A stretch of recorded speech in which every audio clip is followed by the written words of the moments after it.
출석, 과제, 토론, 시험 이런 것들 수강 일정 아무것도 안 하고 돈만 내면 학점을 주는 교육원은 어디에도 없습니다만 보시는 것처럼 학생이 할 수 있는 최소한의 노력, 출석이나 시험만 해주셔도 학점을 인정해주는 교육원은 분명히 존재한다는 것입니다.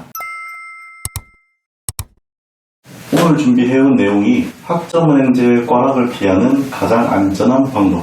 온라인 학점은행제를 하는 분들은 시험이나 과제, 토론 이런 것들을 전부 온라인으로 진행을 하다 보니까 실제로 꽈락이 그렇게 많이 남는 건 아닙니다만 공부를 안 한 지 좀 오래되어서 본인이 학점은행제를 잘 할 수 있을까 걱정이 되는 분들도 계실 거고, 직장과 공부를 병행해서 잘할 수 있을까 걱정하는 분들, 내가 공부를 잘할 수 있을까에 대한 불안함을 가지는 분들, 꽈락을 받을 수 있는 요소가 생각보다 많다 보니까 온라인 수업이라서 꽈락이 그렇게 쉽게 나지는 않습니다 라고 말씀을 드려도 방금 이야기한 개인적인 상황 때문에 꽈락에 대한 걱정이 그렇게 쉽게 사라지지는 않습니다.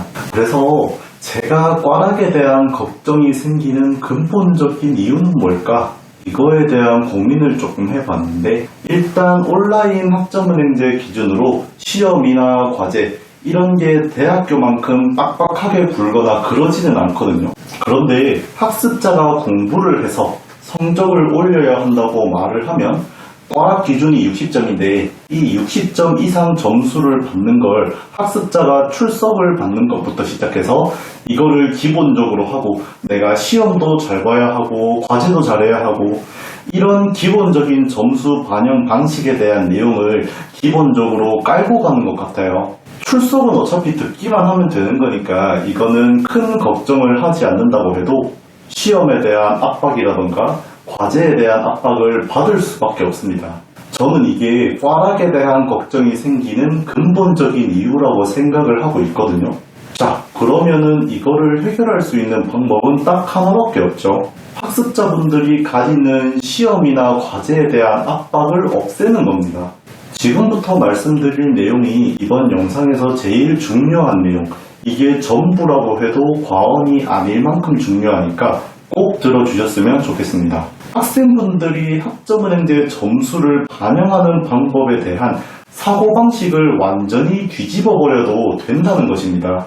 내가 출석도 잘 받고 시험도 열심히 준비하고 과제까지 열심히 준비해서 60점보다 높은 점수를 받으면 꽈락이 안 나겠지, 이렇게 접근하지 마시고 60점보다 높은 점수, 낮은 점수를 나눠서 꽈락이 결정되는 게 아닌 아예 다른 기준을 적용하는 교육원은 없을까? 이렇게 접근해보라는 것이죠. 방금 말씀드린 내용을 보충 설명을 해드리자면 보편적으로 적용되는 60점보다 높고 낮은 점수를 통해서 꽈락이 결정되는 교육원이 아니라 꽈락 기준, 학점 인정 기준이 완전히 다른 교육원을 찾는 거죠. 대표적인 예시를 하나 들어드리면 60점을 기준으로 꽈락과 수료가 결정되는 게 아니라 지금 제가 이미지 올려드린 것처럼 출석 80% 이상, 정기 시험 응시를 하는 것만으로도 학점을 인정해주는 교육원이 있습니다. 참고로 정기 시험은 중간고사와 기말고사를 말하는 겁니다.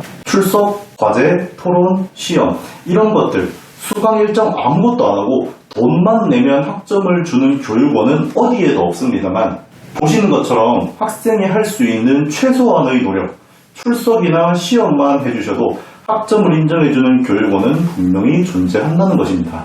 학점 인정 기준이나 꽈락 기준은 과목 학습 계획표 또는 수강 진행 시 유의사항을 보시면 나와 있으니까 각 교육원별로 학습 계획표, 유의사항 이런 것들 꼼꼼하게 확인하면서 수료 기준이 다른 교육원을 찾는 게 꽈락을 피하는 가장 안전한 방법이라고 말씀드리고 싶습니다. 지금까지 이야기했던 내용들 꼭 기억해 주시길 바라고요. 제가 추가로 몇 가지 말씀드릴 내용이 있는데 지금까지 말씀드린 내용은 꽈락을 피하는 방법일 뿐이지 성적을 잘 받을 수 있다는 내용을 전달드린 건 아닙니다. 고득점을 필요로 하는 대졸자 전형, 편입 준비생분들이라면 꽈락을 피하는 방법을 찾는 게 아니라 성적을 잘 받을 수 있도록 열심히 공부를 해 주셔야 합니다.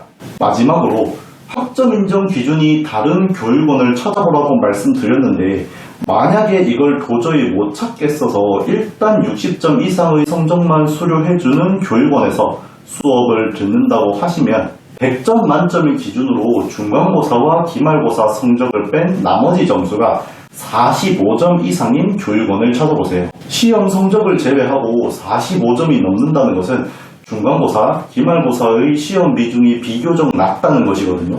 그러면 시험보다는 내가 비교적 시간의 여유가 있는 과제나 토론, 쪽지시험, 학습 참여 여기에서 점수를 최대한 잘 받고 시험도 내가 공부한 것을 토대로 적당히 응시만 해주면 꽈락에 대한 걱정은 없을 만큼 괜찮은 성적을 받으실 수 있을 겁니다. 오늘 제가 설명드린 내용들 꼭 기억해 주시고 꽈락 없는 행복한 학점은행제 하시길 바라겠습니다. 제가 오늘 준비한 내용은 여기까지고요.